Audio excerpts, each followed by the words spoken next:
میرے اپنے آفس کے کولیگ ایک دفعہ کراچی سے فلائٹ لے کے تو وہ آ رہے تھے اسلام آباد، تو راستے میں کافی زیادہ موسم خراب ہو گیا.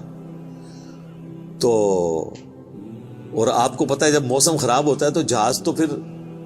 ایک کٹی پتنگ کی طرح ہے نا، تیز ہوا کے اندر اس کو آپ لینڈ نہیں کروا سکتے، اور اڑے گا بھی تو کتنی دیر اڑے گا. ایسی جگہ لے کے جانا پڑے گا جہاں پہ موسم ٹھیک ہو، اور ادھر پہنچنے سے پہلے اگر فیول ختم ہو گیا پھر تو جا کے وہ جنت یا جہنم میں ہی لینڈ کرے گا، دنیا میں نہیں لینڈ کر سکتا. تو وہ کہتے ہیں کہ جی بس جو لینڈنگ سے تھوڑی دیر پہلے ہی موسم خراب ہو گیا تو وہ پھر جہاز دوبارہ اٹھا لیا اس نے، پائلٹ نے، لیکن وہ جہاز قابو میں نہیں آ رہا تھا. اور آپ کو پتا ہے وہ پھر اچانک جو ہے نا کافی زیادہ گہرائی پہ وہ نیچے آتا ہے جہاز، یعنی ہوا میں اگر وہ سپوز تقریباً یہ 747 تو 10 کلومیٹر ہائٹ تک اڑتا ہے، تو وہ ایک کلومیٹر ایک سیکنڈ میں ایک دم نیچے آتا ہے. وہ جب ایک دم نیچے آتا ہے نا تو وہ ظاہر ہے کہ اگر آپ نے سیٹ بیلٹ نہیں باندھی ہوئی تو آپ جا کے تو جہاز کی چھت سے جا کے لگیں گے، تو وہ بیلٹ پہلے بندھوا لیتے ہیں. اور پھر وہ اتنی زور سے کانپتا ہے، یہ تو میں نے خود بھی چائنا کی فلائٹ میں ایئر پاکٹس آتی ہیں پاکستان سے چائنا جاتے ہوئے، اتنی زور سے کانپتا ہے وہ جہاز کہ لگتا ہے کہ وہ یہ ابھی ٹوٹ جائے گا، ٹکڑے ٹکڑے ہو جائے گا. کیونکہ وہ ویسے تو انہوں نے ظاہر ہے وہ ہمارے علماء کرام نے تو نہیں بنایا ہوا کہ نہ خالص ہو، وہ یعنی بڑا صحیح ڈیزائن کیا ہوتا ہے انجینئرز نے، اور اس کے اندر پوری ایک شاک ابزارب کرنے کی صلاحیت ہوتی ہے. وہ ہلتا بھی رہنا، وہ ٹوٹتا نہیں ہے، اس میں کافی ٹرسز لگا کے لچک موجود ہوتی ہے.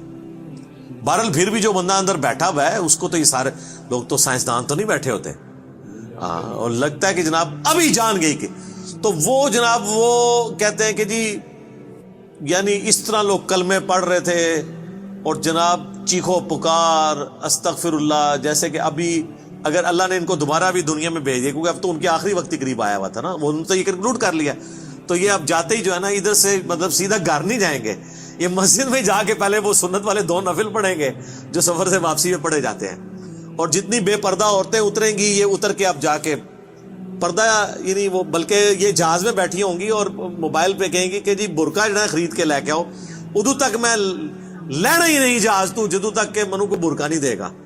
ٹھیک ہے نا جی. اور جو ہے نا وہ نماز کا ٹائم ہوا ہے تو وہ جہاز میں پہلے نماز پڑھیں گے تب نیچے اتریں گے، لیکن ایسا کوئی نہیں ہوتا. اس ٹائم چیخیں ہوتی ہیں اور لگتا ہے کہ جناب گئے کہ گئے. تو وہ کہتے ہیں خیر وہ سٹیبل ہوا، وہ سیالکوٹ لے گئے اس جہاز کو، تو وہ جب اتارا تو جناب اب لوگ چیخو پکار کر رہے ہیں جی ہمیں جہاز سے باہر نکالیں، لیکن جہاز کا تو اصول ہے وہ کہتے ہیں نہیں جی جدھر کی سواری ہے وہیں اتاریں گے، تھوڑی دیر ریسٹ